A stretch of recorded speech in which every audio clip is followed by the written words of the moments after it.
করব ভাষার কাজ নিয়ে, ফাংশন অফ ল্যাঙ্গুয়েজ।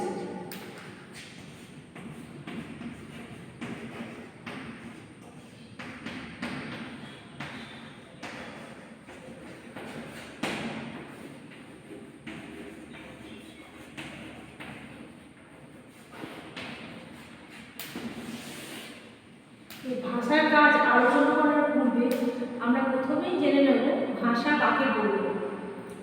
ভাষা হচ্ছে মানুষের বাকযন্ত্রের দ্বারা উচ্চারিত আওয়াজ বা ধ্বনি, যার সাহায্যে মানুষ অন্য কোনো মানুষের সাথে ভাবের আদান প্রদান করতে পারে। ভাষা সবসময় অর্থ বহন করবে এবং বার্তা প্রেরণকারী মাধ্যম হবে। এই ভাষা কাকে বলে এই সংজ্ঞার পরিপ্রেক্ষিতে আমরা কতগুলো বৈশিষ্ট্য আলোচনা করে নিতে পারি। তাহলে প্রথমে ভাষার প্রধান বৈশিষ্ট্য হচ্ছে ভাষা একটা মানুষ আরেকটা মানুষের সাথে সে যোগাযোগ সাধন করবে, একে অন্যের সাথে যোগাযোগ সাধন করবে এবং ভাষা সবসময় অর্থ বহন করবে। একটা ভাষা বহুজন গ্রাহ্য হবে, মানে একটা নির্দিষ্ট গোষ্ঠীর মধ্যে শুধু সীমাবদ্ধ থাকবে না, অনেক মানুষ এই ভাষাটা বুঝতে পারবে। ভাষা বহুজনের গ্রাহ্য হবে এবং ভাষা হচ্ছে শোনার মধ্যে দিয়ে শেখা যায়। আমরা জন্মের পর থেকে কোনো ভাষা শুনে শিখি, কখনোই এমন নয় যে ভাষা না শুনে আমরা শিখে যাই।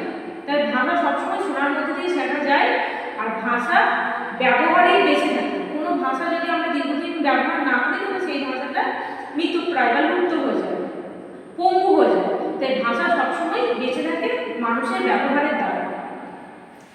আমি এরপর আসবো আমাদের আসল বিষয়ে, যে বিষয়টা আমি আলোচনা করতে চাইছি ভাষার কাজ নিয়ে। প্রথম কাজ হচ্ছে ভাষা হচ্ছে সহায়তা করা।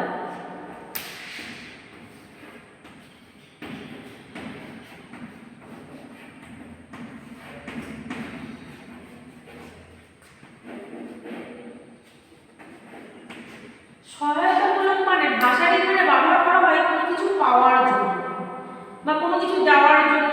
কাউকে যদি আমি বলি যে আমাকে এক বোতল জল দাও বা আমাকে পুস্তকটি দাও, এক্ষেত্রে আমি ভাষাকে ব্যবহার করছি কোনো কিছু সহায়তা করার জন্য বস্তুগত, তাই একে বলবো আমরা সহায়তামূলক কাজ। 2 নম্বর হচ্ছে মিথস্ক্রিয়ামূলক।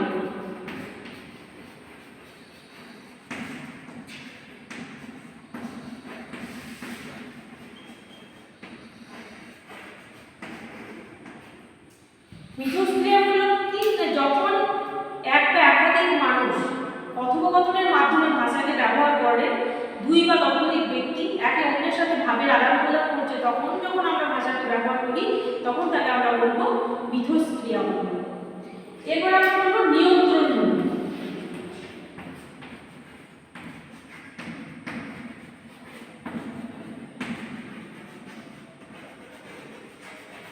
নিয়ন্ত্রণমূলক বা রেগুলেটর। রেগুলেটরের কাজ কি? কোনো কিছু হচ্ছে নিয়ন্ত্রণ করা। আমরা বাড়িতে পাখা থাকলে, ফ্যান থাকলে, রেগুলেটর থাকলে আমরা কি করি?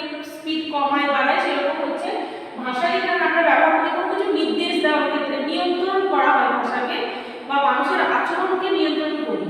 কখন আমরা বলি তুমি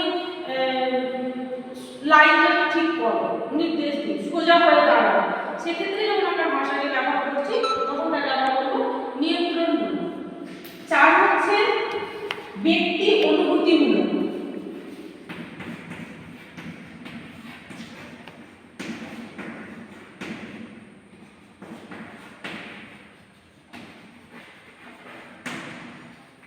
যখন কোনো মানুষ তার ব্যক্তিগত আবেগ, অনুভূতি, হতাশা, দ্বন্দ্ব, যেটাই আমরা বলি না কেন, যখন অন্যের সাথে তার ব্যক্তিগত কথা, আবেগ শেয়ার করে, মানে তার অনুভূতিগুলোকে জানায়, সেই ক্ষেত্রে যখন ভাষাকে ব্যবহার করা হয় তখন তাকে বলা হয় ব্যক্তি অনুভূতিমূলক।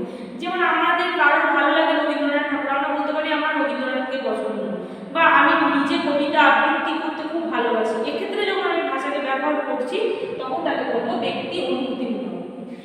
5 হচ্ছে অনুসন্ধানী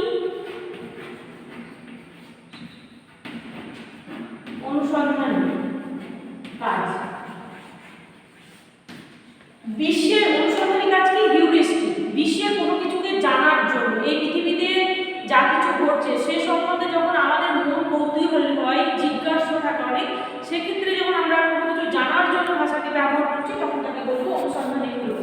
যেমন আমরা বলতে পারি আদিমকালে মানুষ কোথায়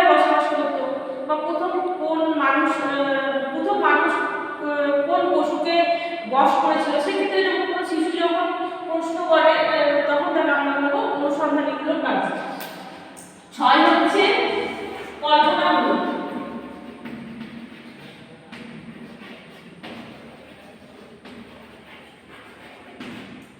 কল্পনার জগৎ সৃষ্টি করার জন্য বা কোনো কিছু কল্পনা করার জন্য যখন আমরা ভাষা ব্যবহার করি তখন তাকে বলবো কল্পনামূলক। যেমন কোনো শিশু আমরা বলতে পারি, যখন কখনো হয়তো বলে থাকি যে আমি যদি পাখি হতাম, আমি আকাশে উড়ে উড়ে বেড়াতাম। এই যে বিভিন্ন রূপকথার বা কল্পনার জগতে যখন আমরা কোনো কথা বলি বা ভাবি, কাউকে বলি কল্পনা করো, তখন তাকে বলবো কল্পনামূলক। আর 7 হচ্ছে তথ্য আদান প্রদান।